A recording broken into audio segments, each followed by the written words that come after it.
The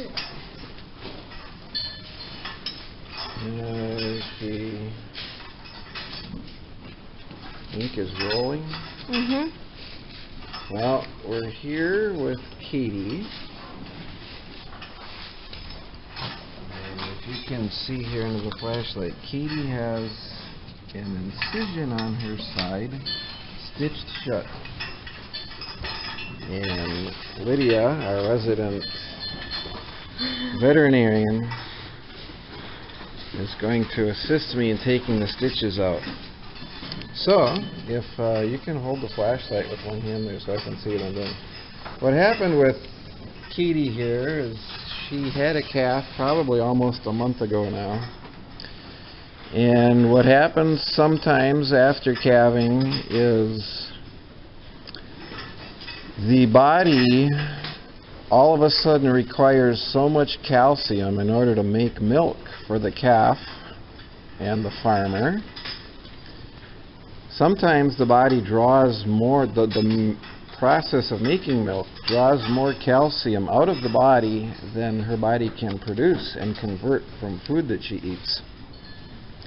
And it gives her a condition, I believe, called hypocalcemia, but we farmers call it milk fever. And what it is just a shortage of calcium. And calcium is needed to make all of her muscles work.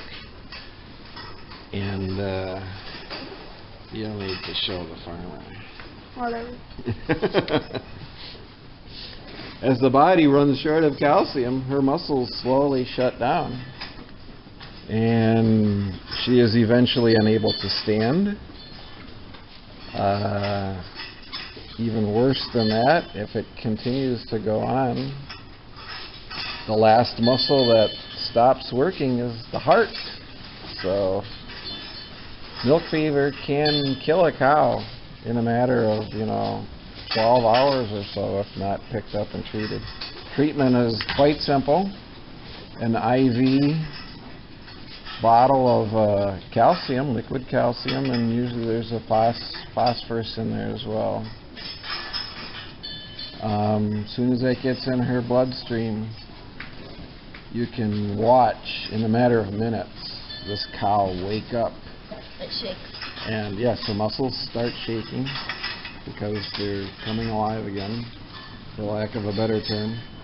But you can watch this cow wake up, and if she is down, unable to get up because she was so weak from no calcium, she'll jump to her feet in a matter of 15 minutes, half an hour, sometimes an hour. But it's kind of miraculous to watch that happen.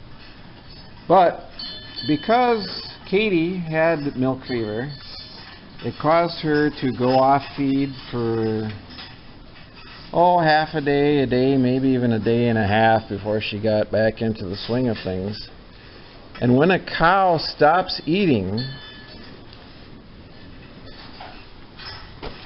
the lack of food flowing through her four stomachs can sometimes cause gas to form and float the stomach, and that's what happened here. She had a twisted stomach, or a displaced abomasum. The abomasum is the fourth stomach, and what happens when she goes off feed and that stomach fills with gas instead of food, it floats up and actually flips over one way or the other. And what that effectively does, it's like twisting a garden hose and pinching off the flow.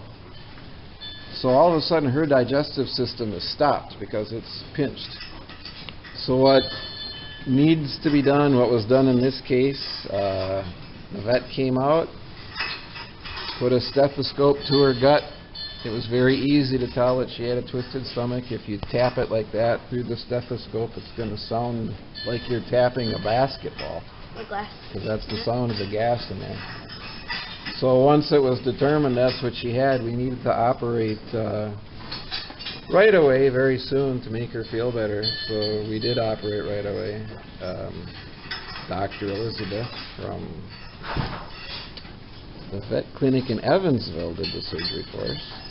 Slice open the skin, slice open the abdominal wall, and she actually reaches in there, grabs the twisted abomasum, flips it back to where it's supposed to be, and then puts a stitch through it to the abdominal wall to hold it in place, so hopefully it will not happen again. And then she sews her up. Did I say Elizabeth? Stephanie? Yeah, I'm sorry. So what Lydia and I are going to do right now is hopefully quickly remove the stitches for Katie. Hopefully painlessly remove the stitches for Katie. And we got to get back in the house and eat supper because Mom's got pizza in the oven and she's probably going to be waiting for us by the time we've done it. So what tools we need here? The brand new scissors Lydia bought for Dad. And because she put his old scissors through the bedding chopper. And every farmer's handy tool is somewhat rusty needle nose pliers. But what I'm going to have Lydia do for me, if she can, one-handed, is cut the stitches. Let's cut this stitch right here. Slide it under and cut it very good. And let's cut this one right there. Yep. And then what I'm going to do is grab this with the pliers. And then we want to hold our finger right there so we do not pull skin with us. Pull the stitch out. Oh, and Katie's so happy that we're doing this. Now if you can cut that one right there for me. And I will hold her skin right here and pull it out. You're a very good girl. Now cut that one for me, please. And we'll hold the skin again, pull the stitch out. The next one, please. And grab that stitch.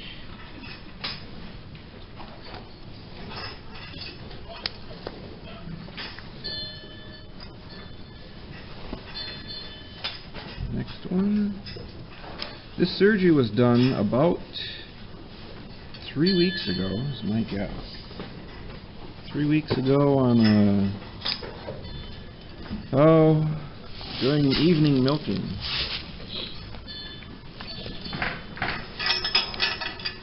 Katie was feeling quite poorly, and it kind of was remarkable. As soon as that surgery was done, as soon as that stomach was twisted back to where it's supposed to be, she was feeling much better.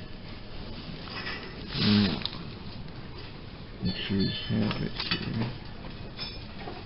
There we go, that's it. Good girl, Katie. Not even sure she knew what we were doing. Alright, another remarkable thing about this surgery.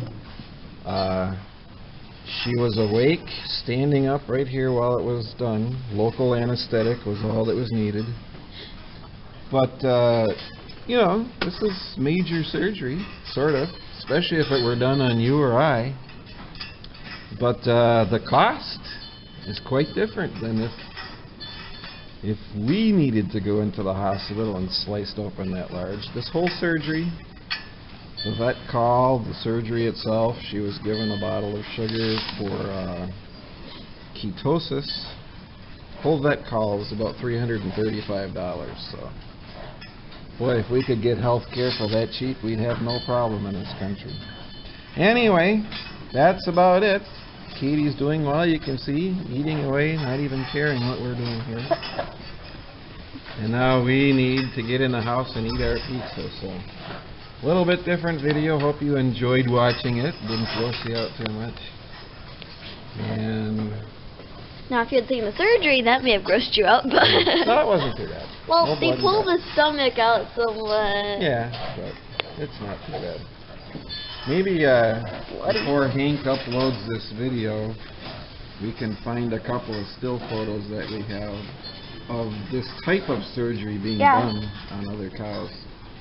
And we can maybe have Hank included in the video. Anyway, thanks for watching. We got to go eat our pizza. We'll see you next time Hank decides to record something.